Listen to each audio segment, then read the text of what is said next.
Wow, what a night to miss out. If you were one of the individuals who decided to get their sleeping patterns back in order, who for some strange reason decided to fall asleep early on a weekend night, excluding those who, have prior obligations that they need to attend to, they gotta wake up early for church in the AM, they have a job, what have you. But for those of you who had nothing to do on a Saturday night and decided to go to bed, you really missed out. I just gotta say that right now. So for the 5 of you who live outside of this country, the US of A, and you probably didn't get a chance to see this unless you're watching it on a stream somewhere. I think they did have a stream or two. Cartoon Network and Adult Swim decided to bring back Toonami.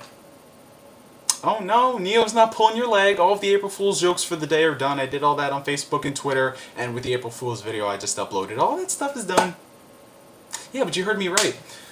I don't know who decided this, where this came from. This was unexpected. I don't think anybody anticipated this. But wow, I just gotta say that was one awesome night.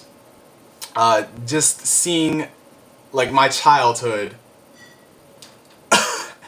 unfold right before my eyes with classic anime, great voice acting from Steve Bloom, Tom, all of the promos, the bumps, all of that stuff, complete with a game review for Mass Effect 3, which is actually an interesting thing. Can you believe it that people actually were complaining that Tom gave Mass Effect 3 an 8.5 out of 10?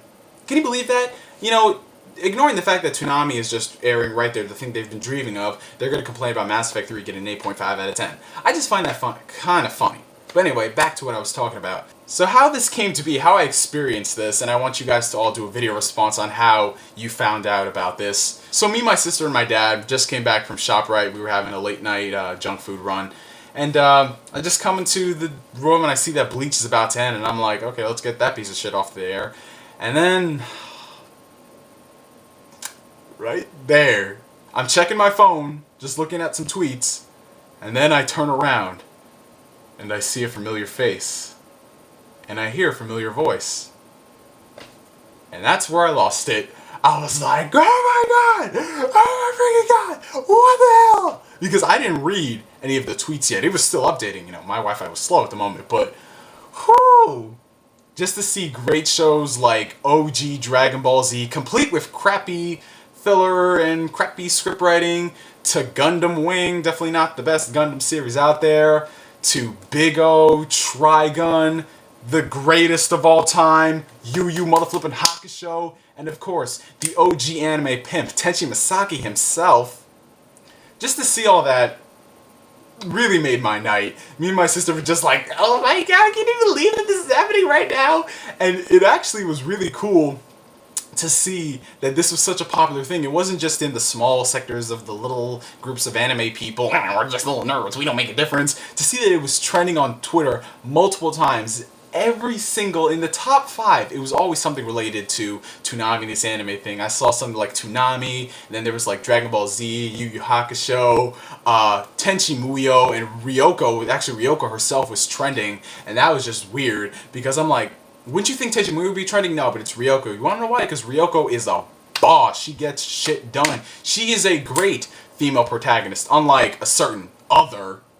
Yeah, seriously, I don't know why anybody likes the Resident Evil movies. Those things are a piece of shit. No 90s kids got any sleep last night. I'm just throwing it out right there. No 90s kid. If you were a 90s kid born from 1990 to 1997, anybody born after that, I don't really consider a 90s kid. It's just like one of those things. But they were born in the 90s, but they didn't really experience the 90s. Nobody got any sleep. I just gotta say, what a ride it was. Just interacting with people on Facebook and Twitter. I don't think I've ever tweeted as much as I did last night, because everybody was wondering what show are they going to show next, because they didn't say what they were going to do, because they freaking fooled everybody. I just gotta say, Cartoon Network, Turner Broadcast, Adult Swim, whoever the fuck pulled this off, thank you for this. This is one awesome night. And now that I've said that, let's move on to something else, because I promised my friend I'd talk about this. I noticed a lot, like, if you go on the Adult Swim message boards and you start reading up on all the comments that people have been putting out, I noticed a lot of people were actually mad that they were showing Toonami tonight. People were saying that, oh, it's not fair that they're showing it on this night. They should always be showing Toonami. Fuck you, Adult Swim. Fuck you, Cartoon Network. Fuck you, Toonami for this. It's not right. And I'm just sitting there and I'm like, so the thing that you've been bitching and complaining about for almost 4 years, you've been signing protests, forms, petitions, what have you, doing videos constantly about rumors that ended up not being true. You wanted them to bring back Toonami if it only were for one night. So they honor that request, OG style. They actually go back and hire the original fucking voice actor, Steve Bloom, to come back and re-record new dialogue and add in new promos, you know, for things that weren't airing on Toonami, like Trigun. That's apparently not enough. I just found that, I found that pretty funny. You know, me, myself, and I wasn't complaining. I was just glad that they were airing the damn thing. But then it brings up another point. This whole thing about Toonami. You know, people have been wondering why I haven't been talking about it much or doing videos about all of these rumors and all that stuff that's been going on. And I can just sum it up like this.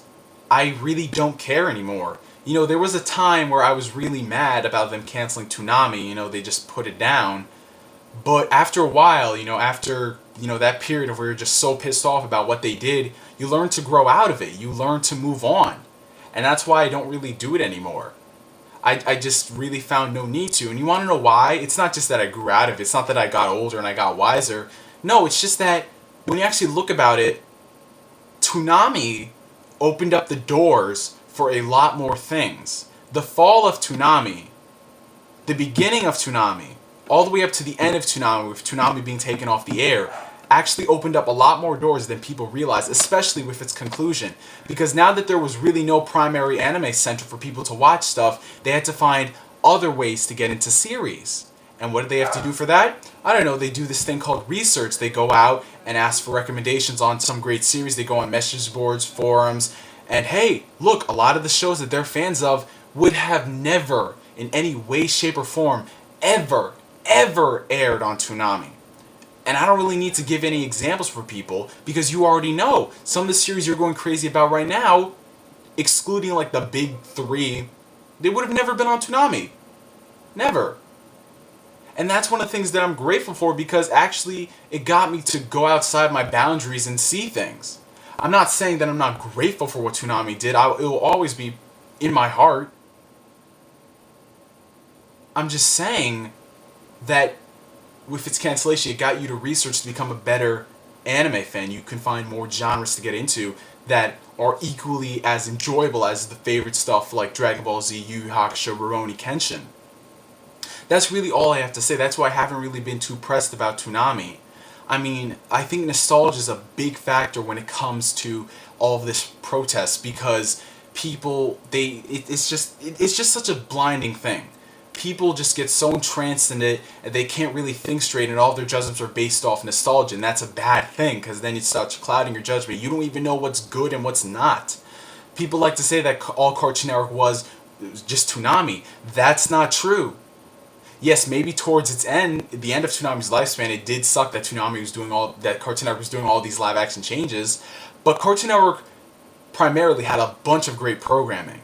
Even before Toonami and even during Toonami's great years, they had a great amount of content. But you tell that to the fanboys and they'll say, no, Cartoon Network has always been shit. That's not true. You know, I just think that it must just come down to Toonami itself, not the shows, not the programming. Because if it really was just the programming, like Dragon Ball Z, Yu Yu Hakusho, Rurouni Kenshin, you can get all that stuff on Blu-ray. You can get it on DVD, PSN, Xbox Live, Netflix, Hulu. In some cases, it's available for free, legal streaming. So if it's not the shows, what is it? I just think it's the atmosphere. That's the thing that people are clamoring to so much. They just want to be able to see Tom. They want to be able to come home, watch Toonami, see the promos, and clockwork repeat 5 days a week. I think that's just really what people want so much, and as from what I've researched myself, it is true. Guys, I'm not here to tell you that you're wrong in what you're doing, that you can't love Toonami, because everybody knows I love Toonami. I grew up with it, but I'm just saying that there comes a time where you just have to let it go. It's been almost 4 years now. There are other things to do. Now, the ultimate question is, with this whole promo prank gag thing that they did. Is Toonami really coming back after all? I can't really say for sure. Like I said, I don't have the answers for everything.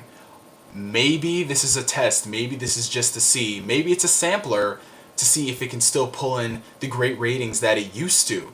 And judging just based off the trending topics on Twitter and just how many people were so going crazy about it, maybe it was a success for Turner Broadcast and Cartoon Network. It might show up sometime at the end of the year. I'm not here to say that I'm right. I'm not here to say that they're going to do that. It could be a possibility. But guys, if it doesn't happen, just learn to move on. Seriously. I don't think loving the programming block should be the only thing. You should learn to love the shows as well.